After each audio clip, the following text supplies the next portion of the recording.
I'd done this before, but I asked a few friends, give me 3 words, and some of them give me a chord, and so I had a little bit of baggage, some material, but I didn't know. But I haven't written the song for almost a year. It's the longest period, I think, in my adult life I haven't written a song.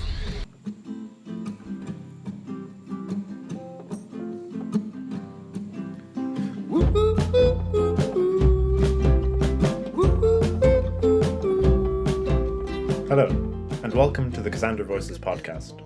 I'm your host, Ben Pantrey. Today's episode features a conversation with musician and philosopher Bartholomew Ryan. Ryan is a postdoctoral fellow in philosophy, currently residing in Lisbon. His areas of focus have included Friedrich Nietzsche, Soren Kierkegaard, and Portuguese national poet Fernando Pessoa. Today's conversation, however, is mainly focused on Ryan's musical endeavours. For over a decade, Ryan has been lead singer of a band called the Loafing Heroes. The name comes from a passage in Milan Kundera's novel Slowness, where the novelist upbraids the frantic pace of modern life. In honour of the sentiment, I read out the passage in its entirety. Why has the pleasure of slowness disappeared? Ah, where have they gone, the amblers of yesteryear? Where have they gone, those loafing heroes of folk song, those vagabonds who roam from one mill to another and bed down under the stars? Have they vanished along with footpaths, with crass lands and clearings, with nature? There is a Czech proverb that describes their easy indolence with a metaphor. They are gazing at God's windows. A person gazing at God's windows is not bored, he is happy. In our world, indolence has turned into having nothing to do, which is a completely different thing. A person with nothing to do is frustrated, bored, constantly searching for the activity he lacks. In late February, Cassandra Voices sent me to Lisbon to interview the loafing hero himself, Bartholomew Ryan, about the release of his first solo album entitled Jabuti. The album came to be when Ryan went out for a creative retreat in a Buddhist monastery in Brazil. He recorded the songs on his phone as he wrote them, day by day, and then finally gave them to Tad Klemp, a Berlin-based producer and friend of Ryan's, to add accompaniments and to mix the album. Ryan and I met to discuss the release on Sunday, the 28th of February, 2 days after Russia had invaded Ukraine. We were sitting in a small park beside the Panteão Nacional, and from the enclosed dog park to our right came the noise of barks throughout the recording process. To our left, people were chatting and drinking beers they got from the nearby kiosk. In the market square below the park, Lisbon's large Brazilian diaspora were celebrating Carnival, which was that year cancelled in Brazil due to the coronavirus. In the conversation that follows, Ryan and I discuss the songwriting process, the strange quality of the human voice, and the connection between philosophy and music, among other things. I hope you enjoy. Private reasons, and by the time I came to that monastery in January 2020, okay, let's just see. And I wrote a song. I was there and I was reading stuff on ecology because I was going to be teaching a course on ecology and philosophy in the end of February when I returned to Lisbon. So that was on my mind as well. And so I wander around the monastery, wander around the jungle, I should say, the kind of Atlantic rainforest. And then I come back and I said, okay, let's try and write a song. And so I worked on a song and then I recorded it on my phone that night. I was really pleased, like, wow. And the acoustics, that was part of the encouragement. The acoustics was just so extraordinary that all the songs, then all the original recordings on my phone. What? Yeah, Frank was telling me, so you just recorded it on your phone. This never happened before. So at the end of the day, I recorded the song onto my phone, and the natural acoustics was just so, my voice was different, and it gave me encouragement almost. Did you record vocals and guitar on one track? Yeah, just quite all on string guitar, and it was almost to remember it, to have it, to have the song. And then the next day, did the exact same thing. So without exception, 12 songs in 13 days. And I just did that every day, and it became more and more exciting. It was like, what's happening? It was like, and it was just, and with no objective, no idea that we were doing a solo album. It was just doing songs, just get exercise. Are the songs on the album ordered in the order they were written? No, I picked what I thought were the best 8. I kind of keep it. And actually, the first song, Vagamundo, is the last song that I wrote. and What's Left Then, which actually was going to be the last, but I actually decided in the last minute to have Igua 2 as the last, because it's the longest and it seemed to be... Yeah, no, like there's a great flow to the album. Yeah, so What's Left Then was the first song I wrote. What's Left Then? And that was the first song.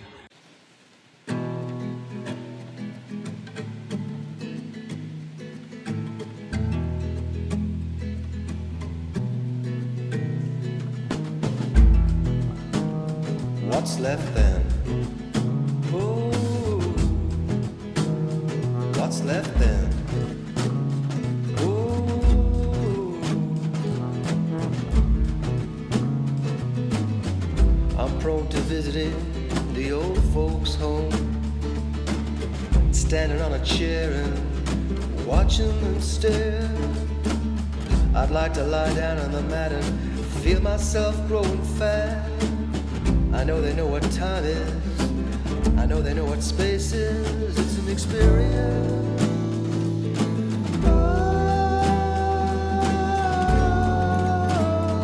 It's an experience.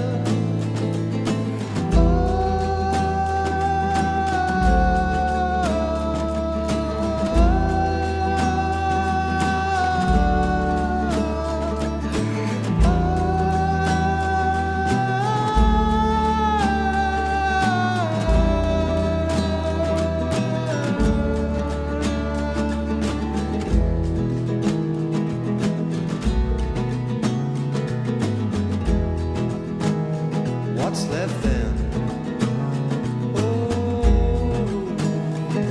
what's left then? Oh, monsters of masochism took a hold of my heart again. She's hurting everyone because she's hurting everything. You're staying with the pain because it feels like home in the rain. She knows I know what time is. She knows I know what space is. It's an experience.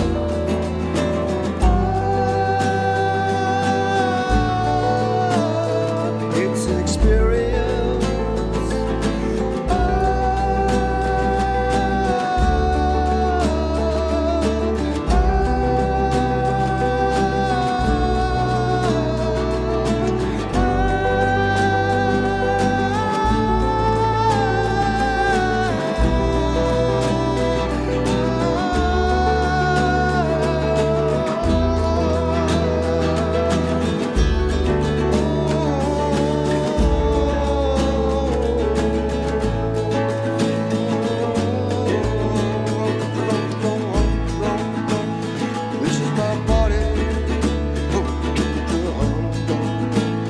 Listen to the body. This is my body. Oh, listen to the body.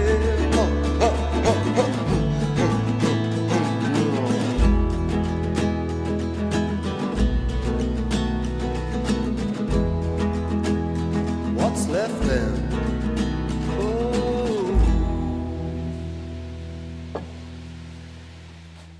There's some really, I really appreciate, there's some very experimental vocal work on some of the tracks, like kind of, well, there's some points where, like, so you have like the singing, you have the spoken word elements, you have the chanting. I can't remember what song it's on, but there's one point where like you're making some very strange sounds with your voice, and I really liked it. Yeah, I don't know, maybe. Towards like the latter half, like. Maybe it was a What's Left Then? I'm going... This is my body, or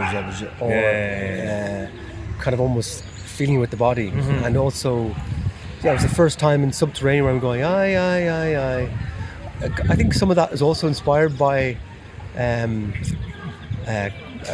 favorite Brazilian songwriter Caetano Veloso, who uses kind of vocal sounds, and that gave me the kind of confidence to do that as well. It's just really interesting. It reminded me, have you read The Magic Mountain? I haven't actually. Lots of it, but not the whole thing. It's a long book. But there's a scene early on when, like, the main character hears someone with tuberculosis coughing, and makes a remark. It's like, wow, like in that cough, it's almost like you can see into his lungs, because this cough it resounds in such a way you can almost imagine the interior of this guy's throat. You can hear the phlegm, you can hear how deep the tuberculosis has gotten in. Like, and this description, like, it's obviously quite unnerving, but like there's something very interesting about like that the point you make in the song, like, you know, the body in the voice, you know, like how the voice is not just like, it's not like an electronically created sound, like it's something with like the timbre of the human body. Like it's a very I don't know, it's a lot to, I don't really have a point, but that's nice, because it's almost, you think about it afterwards, because when I was doing them, it was very much in that present, when I was in the zone of that present,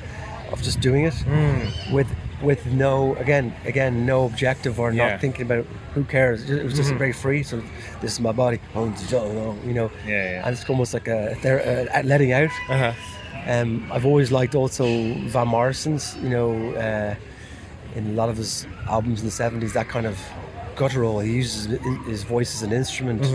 And it's kind of just going, he's just feeling it through. That's, I think I appreciate that. Because I was just thinking, like, do you find it's easier to write when you're by yourself, like when you're just completely by yourself? Yeah. It's quite a solitary exercise a lot of time, at least in the recent years. But then some of my favourite songs have come from collaborations, from jamming, where we're just jamming and recording, and then ideas come. It's always great to be playing with other people, and you hear different melodies because someone else is bringing a different melody. So that works as well. It's really about like the right people, though, because you need, I think, to make anything good, you need to almost be willing to do something embarrassing, you know. You have to be silly and just as play, you know. And then it happened. There's a few collaborators I've been able to do that with.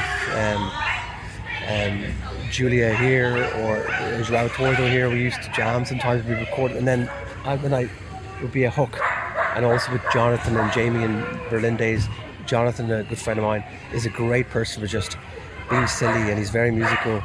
So we'd always have a good chemistry, and then go away and say, oh God, I hear a melody, and then you go and complete a song from it. This album is very rewarding in a way, because I was totally isolated. And it could have been nothing. It could have just been a bunch of crappy songs, and I didn't even think about if they were good or not. And then it's just only after, okay, actually there's life in them. So this was a very solitary exercise in the songwriting process this time. Frank was telling me that, like, when you sent the tracks to the producer, like, he really liked just like the ambient kind of jungle noise, and you hear that at the beginning and the end of the record. Like, you can hear the weather got better. So What's Left Then was the first song written. That's rain. It was very rainy for the first 3 days, very tropical, incessant rain, and you hear the rain. And then by the end, like Vagamundo, it's very sunny, and you hear birds singing, because the birds are there, and because I was just on my phone, you couldn't get rid of that. And when I came back at the end of February to Europe and to Lisbon, and then very soon the COVID world began, and we were all in lockdown, and I kind of just left the song. I didn't know what I was going to do with them, and not really interested to record them again. It was just kind of a very special period. And then I was talking to my friend Tad Klimp, who's such a gifted musician and producer, and he said, do you have any songs? And we were chatting, and I told him the story, what I've been doing. He was like, send me something. So I sent him, the first song I sent him was Subterranean, and he was just so excited by the sound, you know, and he was like, he was really enthusiastic. This is amazing. You can't record this again. It's the natural. And he suggested, look, we're stuck now, and there's no gigs. You know, why don't we? And I'll help you. Like, just use all these tracks, and we'll add things onto them. So he literally wrote bass, put bass on, percussion, some of these effects, guitar. He did. I mean, in a way, it's a collaboration. So he did all these things, and then I added arpeggio on the guitar, some little bits on all and he did a magnificent job because there's no metronome. The songs are, even subterranean, it's very drifts in and out. But we kept that, and normally I would go back and rewrite some lyrics, and say, okay, there was things I'll change that, and it's almost too raw. But he was like, no, and that was the sacrifice. But actually looking back, that's fine, and it kept that spirit. Yes, we would have lost that spirit if I went and recorded those tracks again. And from previous experiences where writing songs with the band, the Loafing Heroes, sometimes I remember the first recordings or the first writing of a song, that magic. Okay, it's flawed or it's a bit too slow.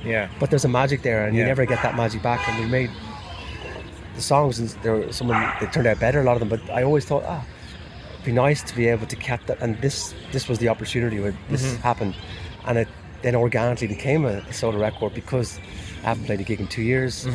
Members of the Loafing Heroes had gone living in different countries, and so it was a good opportunity. And we just worked on it very slowly, just like thinking about it. Always had the original recording, so it all really happened without any objective, and that's the best way in a way. Not thinking about not thinking about recording for somebody or doing it. It was just it existed in itself. And then that sketchbook feel, which tried to kind of replicate in the design of the record as well, which the drawings, which I didn't really draw for decades, and suddenly I was drawing during the lockdown and there are all these symbols from the album that I wanted to capture that feel. And then with this kind of label group called Garden Collective, they designed the record, and I released it with them, who are based here, Irish guys actually.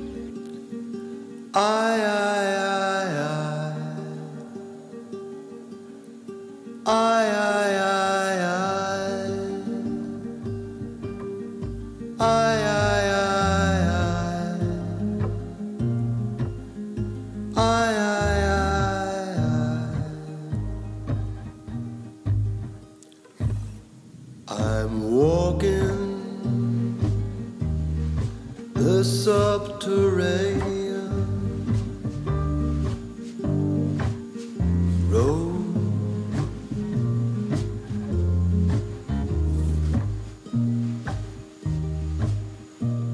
Those energies above were just too much for me.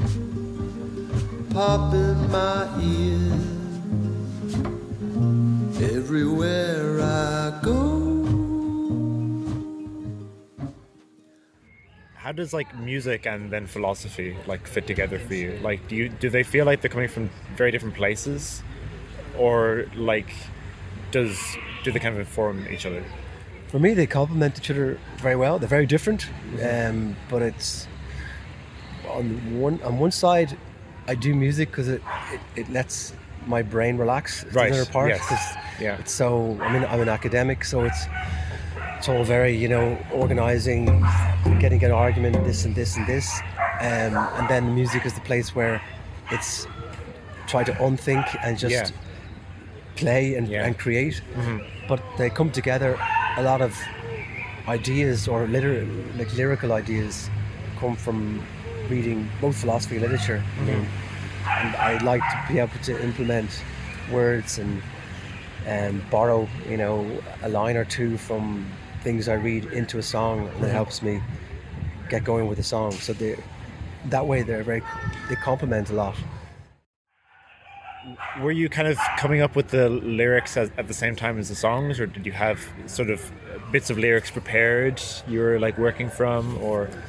They were very much in fusion this time. There were, as I was going, there were themes I was kind of jotting down and and as I said before, when my friends sending me 3 words, and as an exercise, I kind of put the words in different places. And that's very like some of Eno's kind of tactics. So they kind of this what's it called, oblique strategies. The yeah. So I was doing that, and I was maybe I could write about Sertão, maybe I could write about Iguatu, and then there was things and vagamundo was a word that I was given as well, and I thought it was a lovely word, instead of vagabundo, which is a wanderer, or it could be a beggar.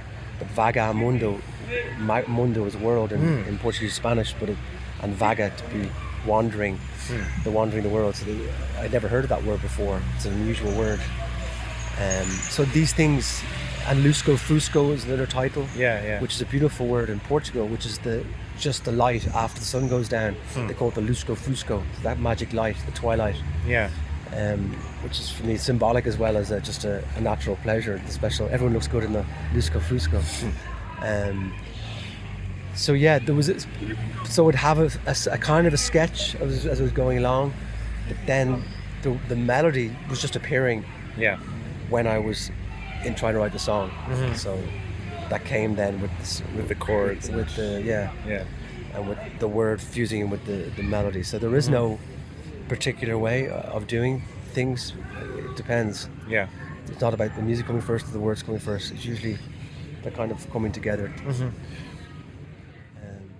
I don't know what it's like for you if you write songs, but It's sometimes like a mix. Like sometimes you'd have like a good hook or something, or you have some kind of repeating riff, and often like sometimes I kind of I feel like normally it starts with guitar, and then I find words that fit the rhythm of that, almost in the same way you write poetry according to a meter. You kind of try and write according to what the rhythm of the music is. Like it can be difficult then to like just like sometimes I'll be looking through scraps of things I've written and trying to see if I can fit that into something, a song I'm working on, but often like they're all written in completely different rhythms. Like they're not, you can't really transplant them, you know. So often it kind of has to be fresh. You know. I mean, same with me. I would have sometimes I'd like to write a song about this, but then I start searching just with the guitar, finding a melody and then getting into a mood, and then the words will come. But I think finding that musical mood, and then you might have a theme, and then you stop and start. You know, on this case with the Jabuti album, everything's moving so quickly, which can be a blessing. Just like today, I'm going to write a song, and you just know you're not procrastinating. Very often, a complex song could be written in an hour, while what you were trying to write a great song, working on for weeks, ends up turning into kind of banal, not very good. You know. That's what's the magic of it. You know?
Cosmic serpent, elephants, caraway, Saturnine moods, refugees, you and me.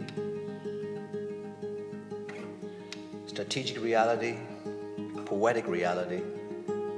Oh, how I love only useless visions and things. We're in the mesh again. We're in the mesh again.